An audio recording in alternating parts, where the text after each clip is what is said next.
بسم اللہ الرحمن الرحیم۔ اچھا جی، قرآن مجید میں آگے دین کے بارے میں یہ بیان ہے کہ اللہ پاک نے فرمایا کہ دین میں زبردستی نہیں۔ تیسرا سپارہ پہلا رکوع، دین صرف اسلام ہے۔ تیسرا سپارہ 9واں رکوع، تیسرا سپارہ 16واں رکوع، دین غالب ہو کر رہے گا 28واں سپارہ 9واں رکوع۔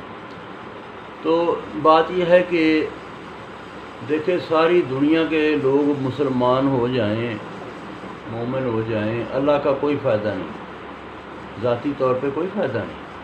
ساری دنیا کے لوگ کافر ہو جائیں، برے ہو جائیں، اللہ تعالیٰ کا ذاتی طور پہ کوئی نقصان نہیں۔ یہ دین کیوں آیا؟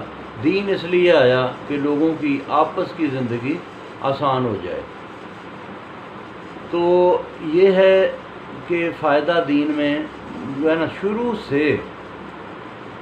سے جو دین ہے یہ اسلام ہی ہے۔ آدم مسلمان تھا، ماننے والے مسلمان، قرآن پاک کہتا ہے نوح مسلمان تھے، ماننے والے مسلمان تھے، سارے جتنے بھی نبی آئے وہ مسلمان تھے، ماننے والے مسلمان تھے۔ پھر لوگوں نے آگے نام رکھ دیے، کسی نے خود رکھا، کسی نے دوسروں کا رکھا کہ یہ یہودی ہیں، یہ عیسائی ہیں، یا لوگوں نے اپنے اپنے نام علیحدہ سے رکھ لیے۔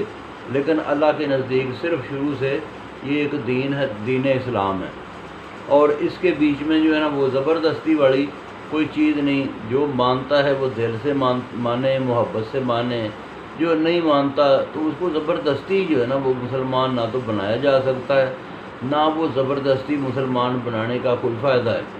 تو محبت کا راستہ ہے دین، کہ لوگ دیکھیں، اس کو غور کریں۔ اسی لیے میں کہتا ہوتا ہوں کہ دو طرح کے مسلمان ہیں۔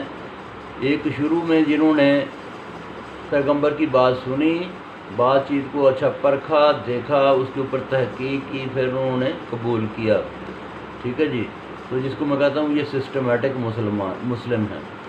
تو دوسرے وہ لوگ جو مسلمانوں کے گھر میں پیدا ہوئے لیکن ان کو اسلام کی انہوں نے اسٹڈی نہیں کی، یا اسلام کے اوپر وہ عمل نہیں پراپر کرتے، یا ان کو دین اسلام کی مکمل تحقیق انہوں نے نہیں کی، تو وہ اپنی مرضی سے جو ہے نا وہ اپنی مرضی کرتے ہیں، دین کے اوپر پراپر طریقے سے وہ چلتے نہیں، جن کو میں کہتا ہوں یہ آٹومیٹک مسلم ہے۔